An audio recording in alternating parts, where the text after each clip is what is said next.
കൊല്ലത്തെ ചിറക്കര പഞ്ചായത്തിൽ UDF-ന്റെ പിന്തുണയോടെ CPM-ലെ മുൻ ലോക്കൽ സെക്രട്ടറി പ്രസിഡന്റായി. സ്വതന്ത്ര സ്ഥാനാർത്ഥി ഉല്ലാസ് കൃഷ്ണനാണ് പ്രസിഡന്റായത്. കണ്ണൻ നായരാണ് ചേരുന്നത്. കണ്ണൻ, അവിടുത്തെ രാഷ്ട്രീയ സാഹചര്യം എങ്ങനെയാണ് UDF-ന്റെ പിന്തുണ CPM മുൻ ലോക്കൽ സെക്രട്ടറിക്ക് ലഭിക്കാനിടയാക്കിയത്?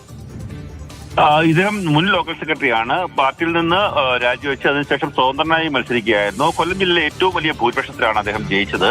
ഇന്ന് തെരഞ്ഞെടുപ്പ് നടന്ന സമയത്ത് അവിടെ ചിറക്കരയിൽ ഏറ്റവും വലിയ ഒറ്റകക്ഷി എന്ന് പറയുന്നത് BJP ആയിരുന്നു. 5 സീറ്റ് UDF-നും ഒരു സ്വതന്ത്രന്റെയും കൂടെ പിന്തുണയോടുകൂടി 6-6 എന്നുള്ള തുല്യത്തിലേക്ക് വന്നു. പിന്നീട് നറുക്കെടുപ്പ് നടന്നു. ആ നറുക്കെടുപ്പിലാണ് ഉല്ലാസ് കൃഷ്ണന് പ്രസിഡന്റായി തെരഞ്ഞെടുക്കപ്പെടാനുള്ള നിയോഗം ഉണ്ടായത്. ഒപ്പം തന്നെ ചവറയിലും വലിയ രീതിയിലുള്ള ട്വിസ്റ്റ് ഉണ്ടായിട്ടുണ്ട്. ചവറയിലെ